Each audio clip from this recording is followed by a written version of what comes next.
Hello, this is Canada Post.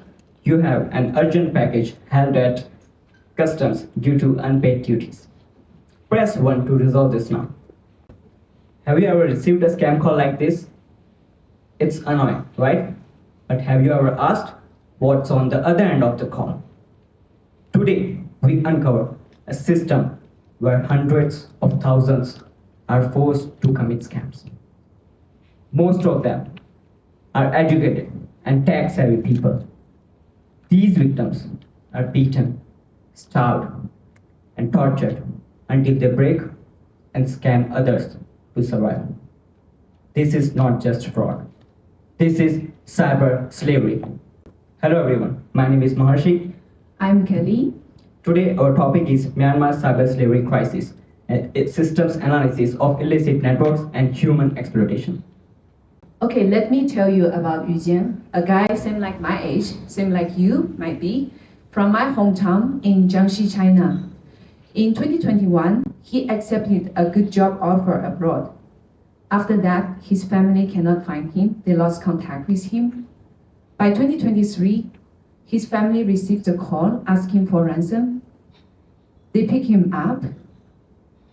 Jiang was eventually home, but with organs harvested. He died days after. These networks are sophisticated. They create fake job posts, conduct real interviews, and offer contracts. Even Chinese celebrities have been lured and trafficked by using the same tactics. So we asked why Myanmar? Cyber slavery is a regional problem, but Myanmar is the epicenter. In the lawless borders of Myanmar, such as in Myawaddy and Kongka, the scam families and militias, they run scam compounds just like factories under the guise of hotels or other entertainment businesses. This is a system's iceberg. On the surface, there are scams, but beneath, there is weak governance, corruption, and economic drive. Over 220,000 victims are currently trapped in scam compounds, and more than half, almost 120,000 people are from Myanmar. 120,000.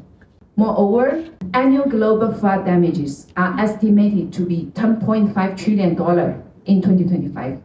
$10.5 trillion, guys. It's more than the combined GDP of Japan, Germany, and India.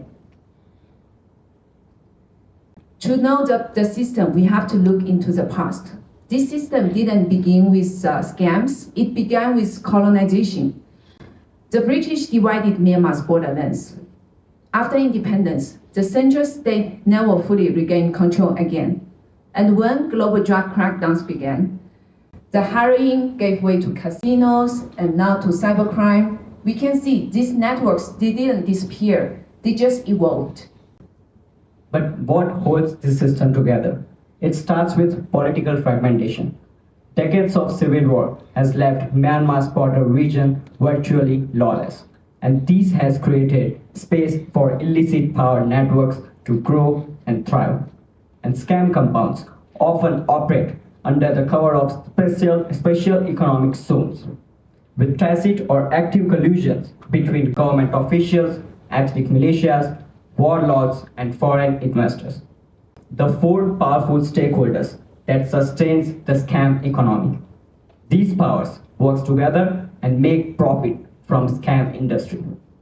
Scam profits are reinvested not just into weapons or bribes, but to expanding the infrastructure, new scam compounds, encrypted tools, and recruitment pipelines.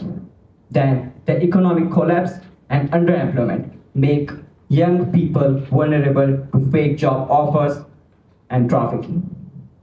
And technology like AI deepfakes, crypto, and Starlink are playing a big role. Also, the geographic location of scam compounds is a key factor, as these setups are remote, forested, and hard to reach. At the same time, international sanctions have collapsed Myanmar's legal economy, and COVID-19 made it worse. Desperate job-seeking youth are now the perfect prey. Based on that, we mapped many feedback loops. Here are only two important ones. We can see government erosion loop. So what does it mean? When central governance weakens, the border control also breaks down. That allows easier victim transportation into cybercrime. And more cybercrime will generate more illicit profit. And this profit will make informal power stronger, which eroding the central governance authority again. This is one loop. Another loop is malicious enabled corruption loop. The illicit profits are often used for bribery, and the bribery will again strengthen the malicious protection, and the malicious protection will make the cybercrime stronger and generate more illicit profit. We could see that this system is self-reinforcing and it's multi-layered, and these loops are intertwined and reinforce each other. That's why breaking a knot doesn't break the whole system. And what holds this system together are not just guns or not just money, it's the hidden beliefs beneath. We put from the perspective of the governments, we often hear, Myanmar is not our country, it's out of our jurisdiction, we can do nothing. And from the local authorities, we often hear, this is so normal here, people need to survive, this is a long time history thing. And the technology moves so fast, it is so costly to regulate that. So these are not excuses. They are the mental models that enable this system. So now, the question is, what are the existing solutions to this? Countries in Mekong region have launched high-profile operations targeting scam hubs. For example, Myanmar's ethnic militias, Operation 1027, has rescued 40,000 Chinese suspects, and more than 53,000 Chinese victims have been rescued with intervention of Chinese government until today. Other efforts include cross-border crackdowns, arrests, and freezing of fraud assets. Meanwhile, international bodies support regional law enforcement capacity building, and commit process like its coordinated Mekong ministerial initiatives against trafficking focuses on long-term cross-border cooperation. Additionally, NGOs like Global Anti-Scam Organization and Blue Dragon Children's Foundation are playing a vital role in victims' rehabilitation and raising global awareness. And tech forms like chain analysis trace crypto to disrupt financial networks linked to cyber slavery. These efforts are very important, but normally they are too slow. We could see international rescue often get stuck in the long chains of bureaucracy, legal coordination, and diplomatic hesitation. And most victims, they become perpetrators. By 2025, CONCA's 5 crime families collapsed, but the system not. They just simply shift to the southern areas, such as in Myawaddy, and to the neighborhood countries like Thailand, Laos, Cambodia, and even further to Dubai and Malaysia. This is the system that mutates faster than enforcement can catch it. That's why we need more systematic and coordinated change in the system. That's why, for that, we have identified 4 levers of change. We need cross-border legal harmonizations, so traffickers can't escape by hiding between different national laws. For example, victims rescued from Myanmar and Cambodia have faced detention and legal penalties instead of receiving support and protection. So we must align laws across Southeast Asian countries. Disrupting the financial infrastructure is also important. Just like Canada's Project Protect traces suspicious transactions to fight human trafficking, Myanmar can adopt similar regional model to follow the money and shut down the scam hubs.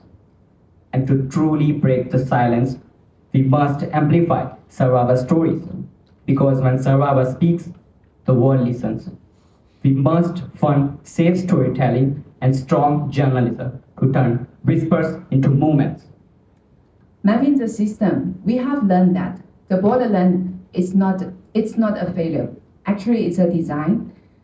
And the trauma blurs the line. Victims often become perpetrators. It's not black or white things. They just need to survive.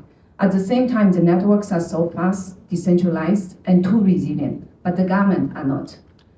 So when my father spoke to Yu Jian's family, they said, we hope his voice can be heard. So today, let us be the voice for Yu Jian, for those who still trapped. Because even one victim is too many. Thank you.